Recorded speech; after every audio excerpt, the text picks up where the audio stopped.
And today my case study will be speaking on the neuroscience of empathetic leadership, so how trust and accountability drive sustainable performance. And so so basically I wanted to talk about this because empathy is something that has grown a lot in momentum in the last couple of years. Before, empathy was seen more as a nice to have for organizations, but today with research we see that it's actually one of the top drivers of accountability, engagement, and sustainable performance. And so I will give some neuroscience background to explain the why behind that. I would like to start with a reflective question for you all. To start, think about the best leader you've ever had. Take a moment to kind of reflect on what made them so memorable. So was it their technical skills? Was it their expertise? Was it their strategic thinking? Kind of take a second and reflect on that. And then on the flip side, think about the worst leader you've ever had. So what made them so memorable? Try to think about the feelings that come up in your body as well.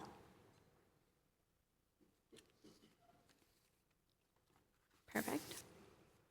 So the point of this exercise was basically to explain that people don't necessarily remember their leaders by what they taught them, but they remember them about how they made them feel.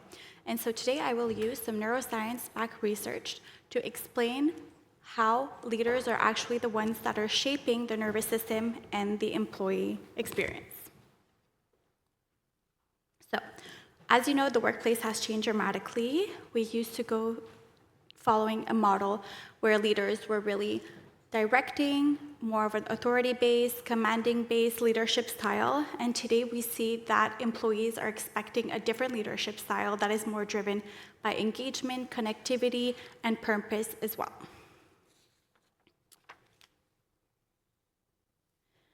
So why empathy matters more than ever. So a lot of my managers at work are often asking me questions around how to best lead the current modern workforce.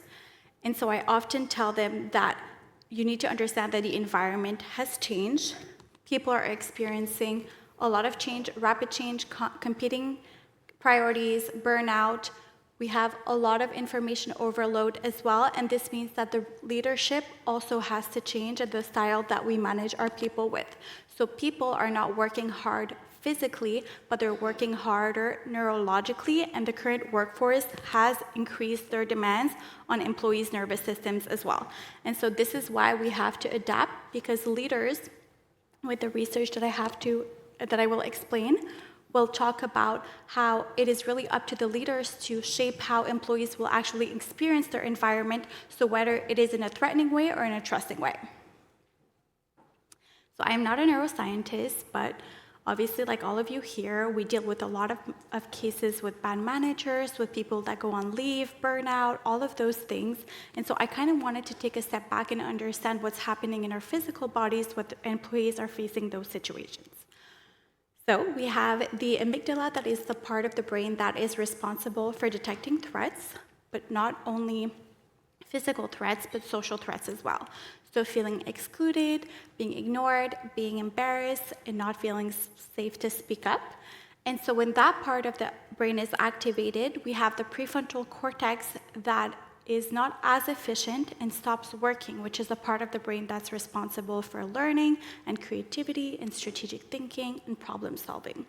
And so we see that people start retrieving when their amygdala is activated in the brain. And so this is why there's a direct correlation between feeling trusting and the performance of employees rising, and then feeling a threat and the performance dropping.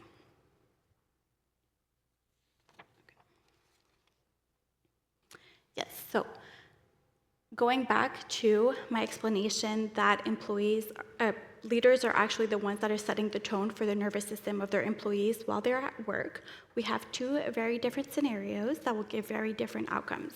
So in the first one, you have an employee that is bringing up a concern to their leader.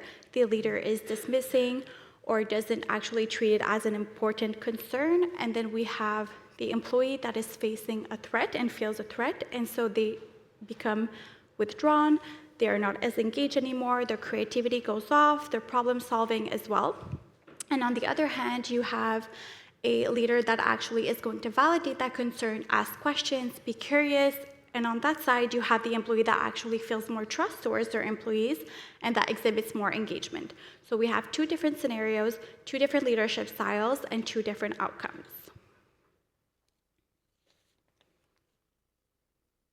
And now I'll speak about the neuroscience of trust. So there is a neuroeconomist called Paul Zak that actually studied trust and found that oxytocin is released in the body when there is a feeling of trust within a person. And so oxytocin is responsible for cooperation, collaboration, and connectivity. And so this is why we can see that trust is not only a cultural thing that is seen previously, but is actually biological. So it's not only a generational thing, but it's actually our brains that are benefiting from trust. Yeah, okay. So this is my winning recipe that I really like to talk about because it is what I'm looking for when I'm recruiting for all levels of leadership or any levels of position as well. I am looking for the perfect balance between warmth and confidence. And so some people see it as having to forfeit one for another. So you're forfeiting empathy for business outcomes, or you're forfeiting humanity for high standards of work. But we can see that this is not necessarily the case. And so when an employee has high warmth but low competence, they're ineffective, but they're liked by their peers.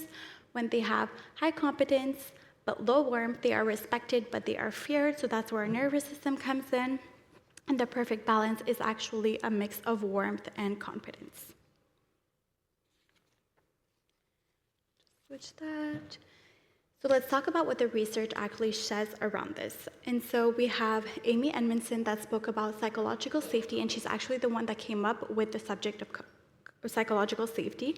So I know in a lot of organizations, including my own, psychological safety is something that has come up again and again. We give trainings on it. It's a new subject. Employees are talking about it, and they're also noticing when there is a lack of psychological safety. And so this is why we really see how we can link it to measurable business outcomes.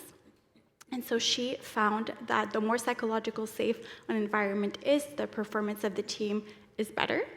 And then we have Google's Project Aristotle that actually researched hundreds of teams and came out with the result that the number one predictor of team success is psychological safety. So it's not technical skills or strategic thinking, it is psychological safety. So we have a bunch of research that is all studying the same or different things and come out with the same thing, is that people are needing psychological safety in their environment, and they're wanting it, whether it's different generations or different levels of leadership as well. And so we spoke about the benefits of having an empathetic leadership style, but let's talk about the cost of having a lack of leadership style. And so what happens is that when people feel unsafe and when leaders are creating an environment of chronic stress or fear, employees tend to withdraw. And so we see burnout, disengagement, turnover, quiet quitting, and all of those symptoms that are related to these subjects. And what we see is that employees are no longer not thinking, is that they're no longer speaking. So as a business, you're actually losing a lot, such as creativity and feedback and strategic thinking and a lot of opportunities from your employees as well. Speaking of different generations, this is something that I wanted to include in my presentation because a lot of my managers at work are often talking about this kind of struggle with knowing how to lead different generations. And so I did some research as well, and I found that a lot of the younger generations, such as Gen Zs and millennials, actually have a lower tolerance for a toxic workplace and higher expectations around psychological safety. So there's more awareness on mental health, there's lower tolerance, like I mentioned, and there's a greater desire for purpose. So what we see is that there are some generational differences for sure, but we see that these are needs that every human benefits from and every brain benefits from: creativity and safety and psychological safety as well.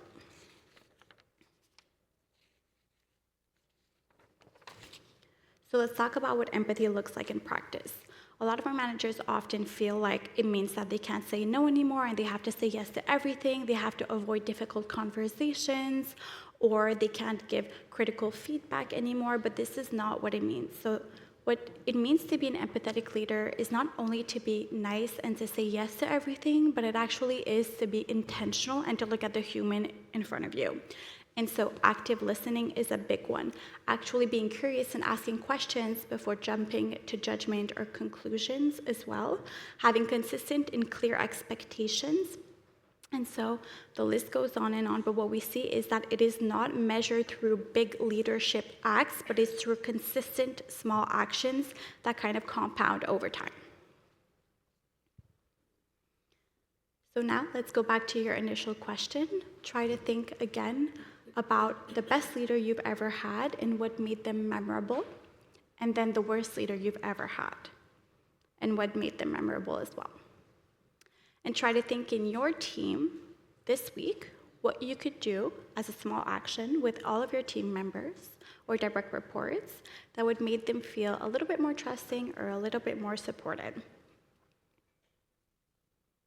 And so, if I leave you with 6 things today, the first point would be that leadership behavior directly shapes threat or trust in their nervous system.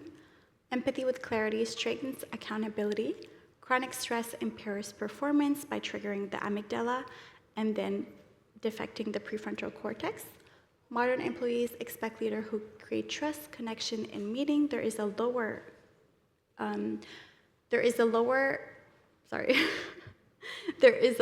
capacity to have a toxic workplace. Regulated teams thrive, and psychological safety drives performance.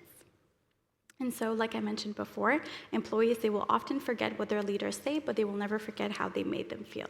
And so we see that leadership shapes the brain shapes behavior, and behaviors shape results. And so empathetic leadership is the way to bring a business, but also teams from surviving to thriving. Thank you.